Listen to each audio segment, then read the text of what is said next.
Ako di itong anak masupilon ug masalaypon. Ako di itong misukol sa Dios Amahan ug misalikway sa mga pagpanton ug mga tambag sa akong ginikanan. Oo. Ako kadto. Pero bag-o ko ninyo hukman, paminawa usa ninyo kining gibala kong suliran, basin kamo adunay matun-an. Kahinumdum pa ba ka aning kantaha? When the oceans rise and thunders roar. Mao ni akong gihalad sa imo ha. Atong ako nag-alagad pa. Pero ako karon usa na ka anak masupilon. Kansang sa labutan nagamhan sa paghagugmag kasaypanan. Kay gituis ko man ang matulid nga dalan nga imo kanako gipalaktan. Nagmatiga akong kasing-kasing. Kay nagtuo gayud ako nga ako gihikawan sa kagawasan nga dugay ko nang gikahidlawan. Sa pangindahay kong makabot ang way utlanang kalipay, ako nagpakahudas. Gibaylot ka sa 30 kakalibutanong kalipay nga lugas.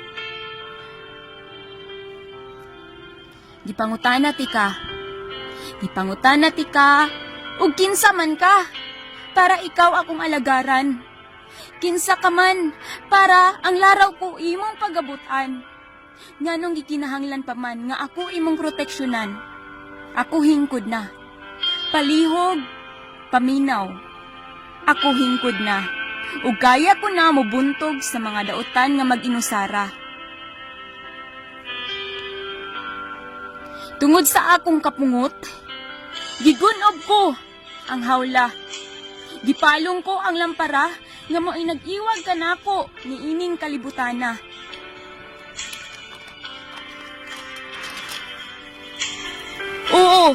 Oo, ako nagmadaugon. Ako nagmaya sa akong pagtaliwa. Ug nakita ko nga ang adlaw, daw nag-inanay nagkawala. Mitikyop ang kahayag, ugwa na kini mo danag. Sa lapad nga dalan, pero kini dulo man nga akong gilaktan, ako daw nabutahan. Ugwa ko nabatyagan, nga ako nalitag sa dautan, ug gibanlod nila sa bilangguan. Samtang ako kauban nila, ako ilang gipuno sa kalibutang butang ug hudyaka. Tungod sa gihalad nilang tawhanong kalipay, ako nagmaya, ugwa na sila giisip pang akong kaaway. Ugwa na ako nagpakisayod kung unsa ang dautan ug unsa ang matuod.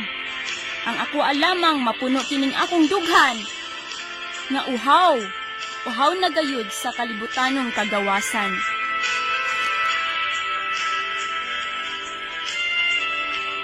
Usa kadto kamalinawong kagabion, ilalom sa masanagong bulan ug mga bituon. Kami naghudyakag nag-inom, dawa na'y kaugmaong gihandom. Tungod sa akong kalipong, ako nahinanok ngadto sa katulugon. Apan sa akong pagbangon, ako nalang hikitan ang akong kaugalingon nga wa na'y panapton.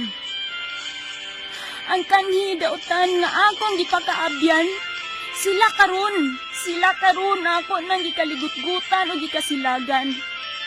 Ilang gigunob o giyatak-yatakan ang nahibilin kong kadungganan. Balod sa luha, daw ako gilumsan. Kapaitan daw sa magbato akong gipasan. Pangandoy nga makabot ang tinuuray nga kalipay ug kagawasan. Karon gipusgay na sa mga tapyas didto sa lapyahan. Oh, hain naman ang giingon ko nga kaya kong buntugon ang dautan. Hain naman ang kalipay ug kagawasan nga nagtuo kog didto nako hikaplagan.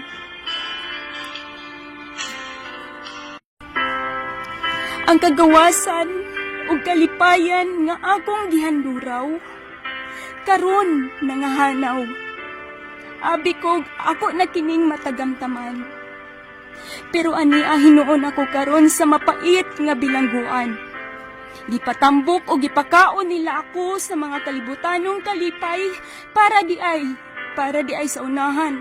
Ako pagaihawon o pagasaluhan sa akong mga kaaway. Nagtuokog na angkon ko na ang matuod nga kalipay, pero wala di ay. Wala di ay, kay ang akong laraw mo ay nagbitikan ako, aron mapusgay ang matuod nga kagawasan ug kalipay nga akong nabatnan dito sa mong puluyanan. Nan kinsa man ang akong basulon. Ang Diyos ba nga hingpit nga nag-amuma ka nako sa dugayng panahon? O ang kaaway ba nga mo ay naglitag ug nagpasipala ka nako? O ako ba kaha nga minghukom nga mokalagyo ngadto sa kalibutanong kagawasan? Kinsa man ang sad-an, di ba ako man? Ako karon nagbakho ug nagbangutan ug naulaw sa nahimo kong kapakyasan. Bisan sa pagsampit sa maputlion mo ngalan, dili ko mahimo kay ako hugaw man. Ako ang ngayon gayud nimong pagatalikdan. Ako nangandoy nga unta, aduna ka na ako'y maluoy. Nakakaplagpod akong matinuuhon, pero iya akong gipagawas ug gituboy. Ang sala ko daw, dili na takos sa kaluoy.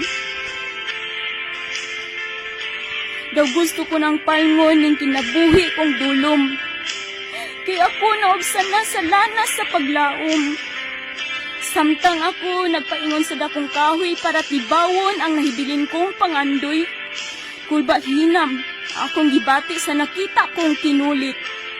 Usa kini kapulong mahait, daw sama sa suwab nga misakdop sa akong kiliran, ug pinakalit, ug kinini patay sa sala kong migunit.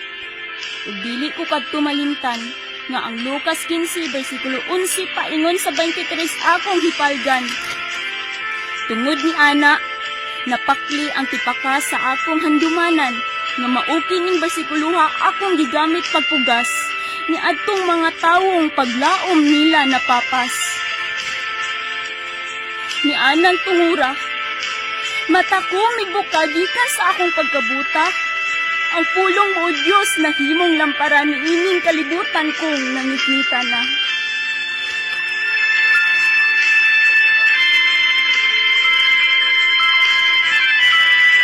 Sa pagyahap ko, nakita ko ang mapahiyumong manluluwas.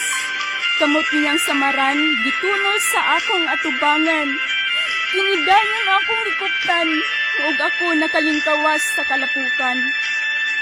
Karon iya akong gihugasan, sa sala kog kapakyasan.